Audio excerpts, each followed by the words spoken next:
जय हिंद दोस्तों। 100 शब्द प्रति मिनट डिक्टेशन स्टार्ट।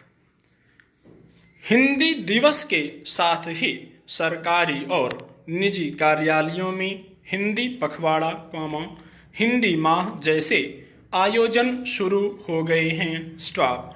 फिर से वही वादे वही अंदाज पर आगे फिर से वही अंग्रेजी का राज। स्टॉप। इसे देख मन में यह टीस पैदा होना स्वाभाविक ही है कि आखिर कब तक हिंदी को बढ़ावा देने के ऐसे कागजी और दिखावटी प्रयास चलते रहेंगे। स्टॉप। आयोजन करना या उत्सव मनाना गलत नहीं है। स्टॉप। भारत तो देश ही उत्सवों और आयोजनों का है। स्टॉप। फिर हमें राष्ट्रभाषा राजभाषा के उत्सव से परहेज खींच क्यों?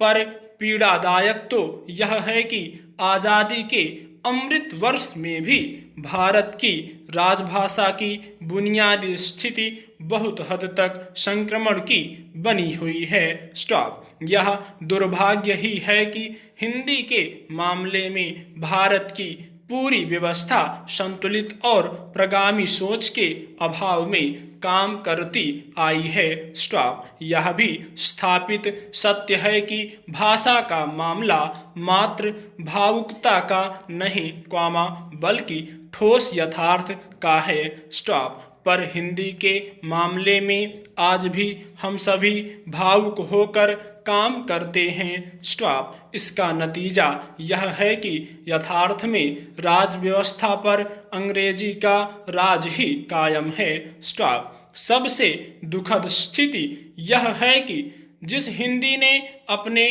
ठोस सामाजिक एवं राजनीतिक यथार्थ के बल पर पूरे देश में स्वीकार्यता हासिल की थी उसे व्यवस्था के घालमेल ने पीछे धकेल दिया। स्टॉप। पैरा। भारत की भाषाई विडंबना यह है कि हम एक विदेशी भाषा के कुचक्र से अपने को निकाल पाने में दीर्घकाल से असफल ही रहे हैं। स्टॉप।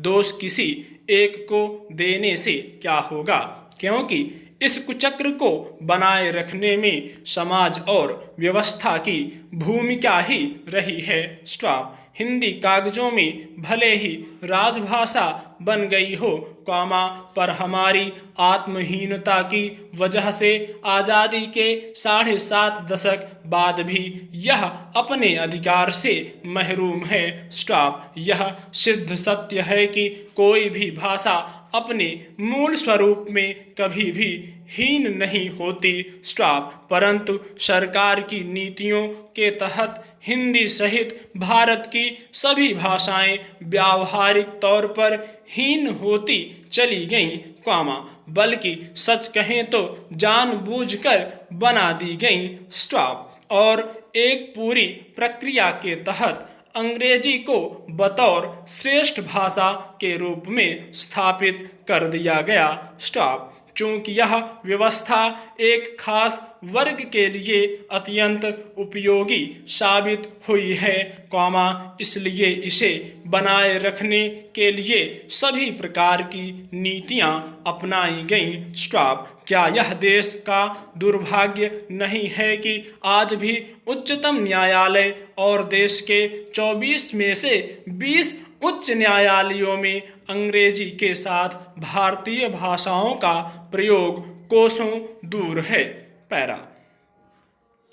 भारत में हिंदी अथवा दूसरी भारतीय भाषाओं के साथ अंग्रेजी भाषा का यह द्वंद्व बहुत हद तक भावुकता बनाम यथार्थ का ही है। स्टॉप। अर्थात यह कि भावुकता में हम भले ही कह लें कि हिंदी या दूसरी भारतीय भाषाएं किसी भी मामले में अंग्रेजी से कमतर नहीं है पर दुखद सच्चाई यही है कि हमने हिंदी और अन्य भारतीय भाषाओं की ऐसी स्थिति खुद ही बनाई है। स्टॉप। एक विदेशी भाषा के प्रति यह अंतहीन प्रेम एवं हीनता बोध की पराकाष्ठा नहीं तो और क्या है कि तमाम दुश्वारियों के बीच यदि अधिकारी से लेकर क्लर्क और कार्यालय सेवक तक अपना पेट काटकर बच्चों को अंग्रेजी माध्यम के स्कूलों में भेजना चाहते हैं और भेज भी रहे हैं, तो इसके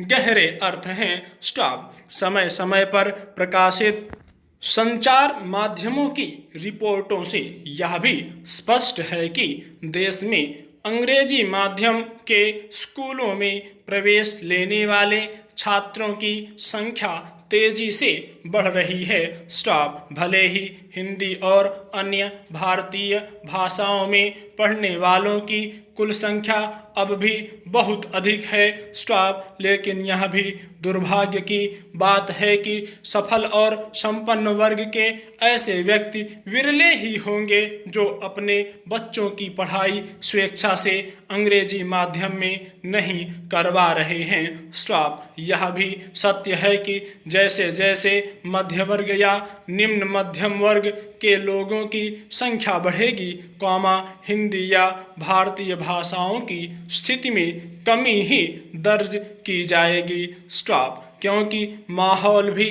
यही है। स्टॉप। ऐसे में नई शिक्षा नीति आशा की किरण जगाती है, पर तब जब व्यवस्था और लोग में भाषिक आत्मविश्वास का संचार होगा। स्टॉप। तभी लोग और व्यवस्था हिंदी को तरजीह देंगे। स्टॉप। अब समय आ गया है जब सरकार को कोरी भावुकता से ऊपर उठकर हिंदी एवं भारतीय भाषाओं को उनका उचित अधिकार दिलाने के लिए कदम उठाना होगा। स्टॉप। सरकारों को भी यह समझना होगा कि भाषा सिर्फ अभिव्यक्ति का साधन मात्र नहीं है, यह एक जीवन व्यवस्था भी है। और जब तक उस जीवन व्यवस्था पर निर्णायक प्रहार नहीं किया जाएगा, जिसमें अंग्रेजी को फलने फूलने का खतरनाक अवसर मिल रहा है,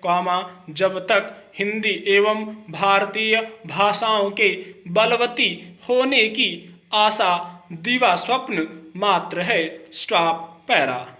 यह हिंदी की सामर्थ्य ही है कि इसने अर्थ जगत के बदलते स्वरूप के अनुसार स्वयं को ढाल लिया है। स्टॉप। आज हिंदी का अपना व्यावसायिक मूल्य है, इसलिए कारोबार, मनोरंजन, परस्पर संवाद और संचार जगत में हिंदी ने अंग्रेजी को चुनौती दी है। स्टॉप। पिछले कुछ वर्षों में हिंदी भाषा की शब्द संपदा का जितना विस्तार हुआ है, उतना विश्व की शायद ही किसी भाषा का हुआ हो। स्टॉप। आज इंटरनेट पर हिंदी की पर्याप्त उपस्थिति है। स्टॉप। गूगल ने हिंदी की ताकत को पहचान कर इसे तकनीकी क्षेत्र में सशक्त भाषा के रूप में स्थापित करने में बड़ी भूमिका निभाई है। स्टॉप। आज हिंदी विश्व की समृद्ध भाषाओं में गिनी जाती है। स्टॉप। अंग्रेजी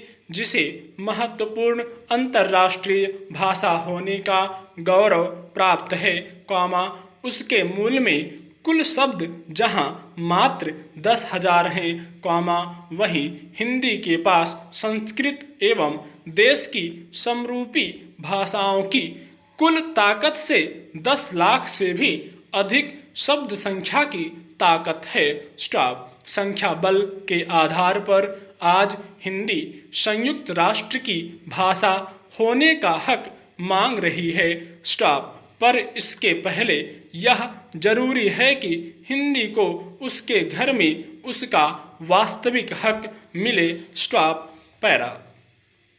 नवोन्मेषी सोच में भी हिंदी व भारतीय भाषाओं की भूमिका कम नहीं है। स्टॉप। यह चिंता का विषय है कि तकनीक के क्षेत्र में हिंदी और भारतीय भाषाएं जुगाड़ के स्तर तक ही उपलब्ध हैं। स्टॉप। ऐसे में डिजिटल क्रांति की सार्थकता पर भी प्रश्न चिन्ह खड़े हो जाते हैं। स्टॉप। हिंदी की भूमिका की समृद्धि के लिए यह जरूरी है कि भारत में इसे ज्ञान विज्ञान में शिक्षण और संप्रेषण के रूप में विकसित होने वाली भाषा के रूप में स्थापित किया जाए। स्टॉप।